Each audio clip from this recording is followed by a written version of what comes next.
Nude ફોટાની માંગણી કરી, એને ધમકી આપી કે તું નહીં મોકલીશ તો હું તને બદનામ કરી અને તારા ફેમિલીને પણ બદનામ કરી. બળજબરીપૂર્વક એને અધિકૃત કાર્ય કર્યું. ન્યૂડ ફોટાની અવારનવાર માંગણી કરી. બીકના લીધે અને બદનામીના લીધે મેં મારા પરિવારને ન કીધું. મેં ના પાડી તો એણે કીધું કે હું સોશિયલ મીડિયામાં તને બદનામ કરી દઈશ. પછી તાલાળા પોલીસ સ્ટેશનની અંદર અમને ગોળ ગોળ ઘુમાવવામાં આવ્યા છે બધી રીતે. પૂછપરછ માટે હું મારી દીકરી જોડે હતી તે પોલીસ વાળાએ મને ખીજાઈ ને બાયરોબાર કાઢી મૂકેલ. ગીર કે જ્યાં પક્ષીઓનો કલરવ અને શાંત હવા તેને સુંદર બનાવે છે, પરંતુ આ જ ગીરના એક નાના એવા ચિત્રાવડ ગામે એક એવી ઘટના બની છે કે જેણે સમગ્ર પંથકને ધ્રુજાવી દીધું છે. અહીં સવાલ એ ઉભો થાય છે કે શું હવે દીકરીઓ પોતાના ઘરના આંગણે પણ સુરક્ષિત નથી? ત્યારે સંપૂર્ણ મામલો શું છે તેની વિગતે વાત કરીએ. નમસ્કાર, હું છું નંદની અને આપ જોઈ રહ્યા છો નગરનાદ.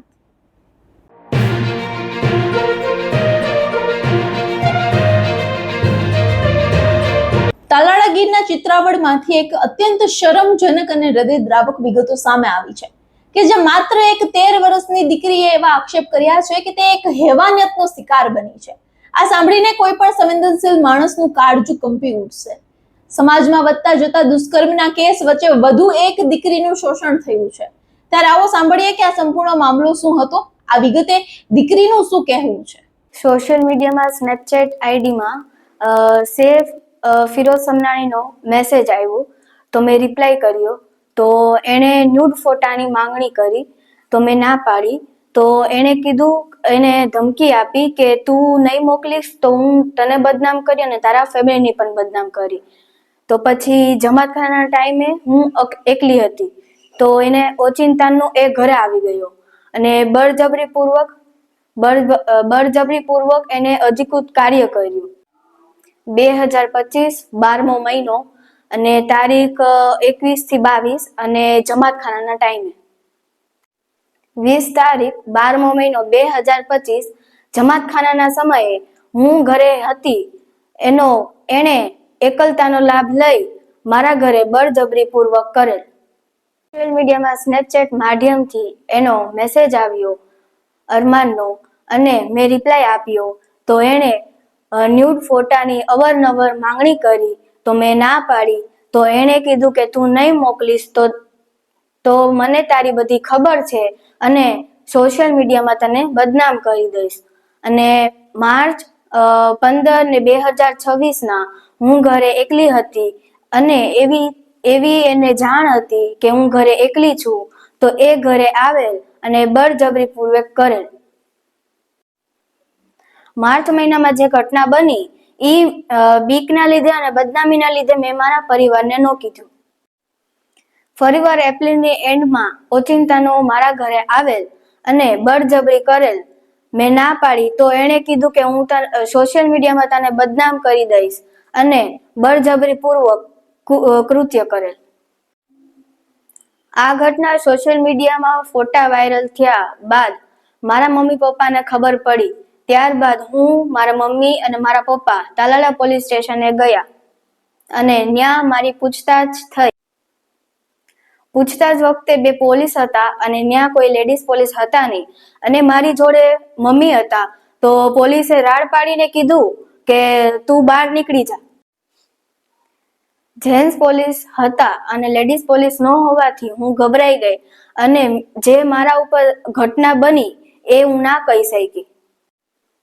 આ ઘટના જે મારા ઉપર બની છે એ બીજી કોઈ બેન દીકરી ઉપર ઘટના ન બને એવી મારી આશા છે અને આ જે નરાધમો છે એના મેં કડક સજા મળવી જોઈએ અને મને ન્યાય મળવો જોઈએ એવી એક મારી ન્યાયતંત્રને વિનંતી છે.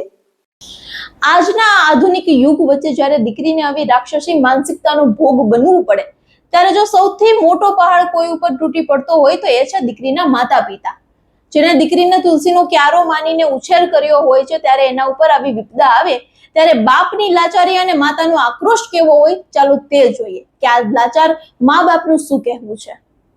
આ ઘટના જે બની સોશિયલ મીડિયાની અંદર ફોટા મારફત જે ઘટના બની છે એ અમને જાણ થતા પછી અમે તાત્કાલિક ધોરણે અમે ફરિયાદ કરવા આવેલા.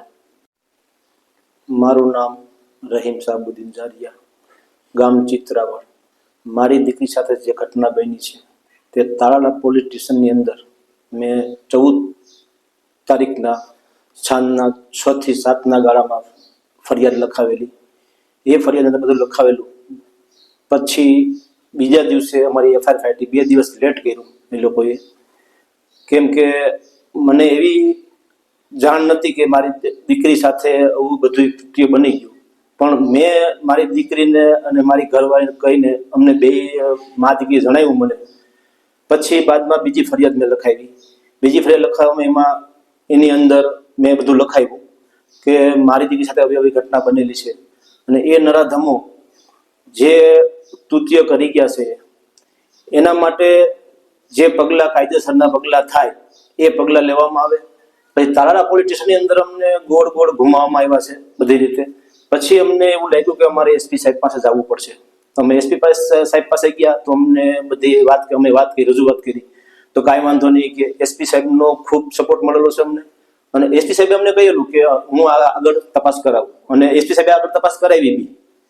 આ પ્રક્રિયાની અંદર અમને ન્યાય નહીં મળે તો હજી પણ અમે આગળ જવાની પ્રક્રિયા ચાલુ રાખશું. આ અમારી ખાસ ને ખાસ વિનંતી છે કે અમને ન્યાય મળે એવી અમારી અપેક્ષા છે. મારી દીકરીના ફોટા વાયરલ થયા તો એ અમને ખબર પડી. તાલાળા પોલીસ સ્ટેશને ફરિયાદ કરવાઈ ગયા. 2 જેન્ટ્સ પોલીસ હતા, લેડીઝ પોલીસ નહોતા.